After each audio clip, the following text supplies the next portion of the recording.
Students of third class, today we will start 8 chapters. Next topic, water in the air. Water is present in the air in form of water vapor. The process by which water changes into water vapor by heating is called evaporation. This is why ocean do not overflow even river and water to them, as water present changes to water vapor due to the heat of sun. Water जो है वो हवा के अंदर भी water vapour के रूप में प्रेजेंट है, और ये वाटर जो है क्या होता है कि हीट से ये इवेपरेशन के फॉर्म ले लेता है वाटर वेपर। और ये कैसे लेता है, ये देखिए आपके इसके अंदर डायग्राम दिया हुआ है। इस डायग्राम के अंदर देखो बॉल दिए हुए हैं, इनके अंदर पानी है। एक दोनों बॉल जो है वो फिल्ड है पानी से। एक है सन की हीट में रखा हुआ है, एक जो है छाया में रखा हुआ है। जो छाया में रखा हुआ है ये देखिए नीचे फिल है, भरा हुआ है, और जो धूप में था वो खाली हो गया। तो वो वाटर वेपरेशन कैसे होता है, सन जो है वो अपनी गर्मी से पानी को ऊपर की ओर उड़ा लेता है और वो ऊपर चला जाता है, और वो फिर बादल के फॉर्म में हो जाता है, और वो एयर में भी प्रेजेंट रहता है। इस वजह से ओशन जो है वो ओवरफ्लो नहीं करते, बहुत ज़्यादा नहीं भरते, क्योंकि क्या होता है कि ओशन में पानी होता है, सन अपनी हीट से ऊपर ले जाता है, इसलिए वो पानी मेंटेन रहता है।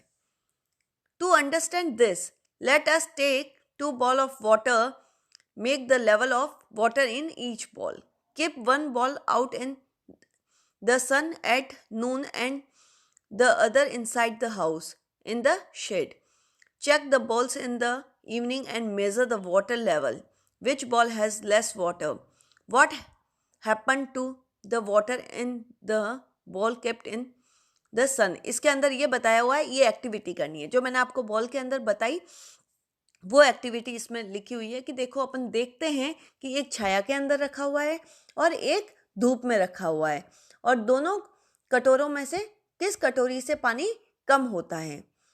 ठीक है, ये चीज़ देखनी है। तो ऑब्वियस है जो सन के अंदर कटोरी रखी हुई है उस कटोरी से पानी कम हो जाएगा, और जो शेड के अंदर रखा हुआ है, छाया के अंदर रखा हुआ है, वो फिल रहेगा। In the activity first, the heat from the sun dries the water kept in the ball. This heat changes the liquid water into water vapor in the air. This is called evaporation. इसमें activity में ये बताया कि सन की heat से पानी ऊपर चला जाएगा, ठीक है, और वो क्या होगा, वाटर वेपर के रूप में हो जाएगा हवा के अंदर, और उस वाटर वेपर को हम क्या कहेंगे, evaporation. Take a chilled bottle or cold drink from refrigerator. Leave it standing on the table for a while.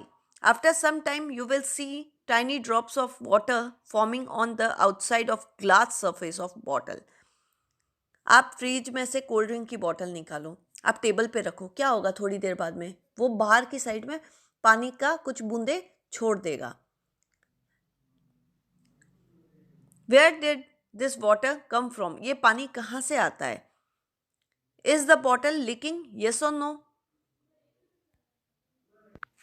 ये एक्टिविटी सेकंड में बोल रहा है कि क्या वो जो पानी बाहर आया है बॉटल से कोल्ड ड्रिंक की, क्या बॉटल लीकेज है या फिर वो पानी आया कहाँ से है। Making water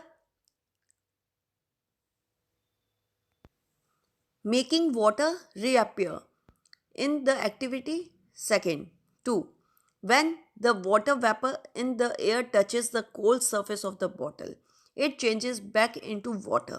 This is called condensation. Thus water exists in 3 different forms: ice, water and water vapor. We can change water form from one form to another form by heating or cooling. इसमें क्या होता है कि जो water vapour के in water के जो forms होते हैं वो 3 में होते हैं चेंज: आइस के अंदर, बर्फ़ के अंदर, पानी के अंदर और वाटर वेपर के अंदर। और हम उसे ठंडा करने से और गर्म करने से उसका फॉर्म चेंज कर सकते हैं। देखो, आइस को मेल्ट किया, हीट किया, क्या हो गया? वाटर बन गया। वाटर को हीट किया तो क्या हो गया? वाटर वेपर बन गया। और वाटर वेपर कूल हो गया तो वापस वाटर बन गया। तो ये इस तरीके से होता है। और वाटर, वो जो बॉटल के बाहर आया था उसको, ये देखिए, when the water vapour in the air touches the cold surface of the bottle, water vapour जो है उसने कोल्ड सरफेस को टच किया बॉटल के, तो वो पानी में चेंज हो गया और उसको क्या कहते हैं? कंडेंसेशन। आई होप आपको ये समझ में आया होगा। एक बार आप लोग खुद से इसे रीड आउट करने की कोशिश करना।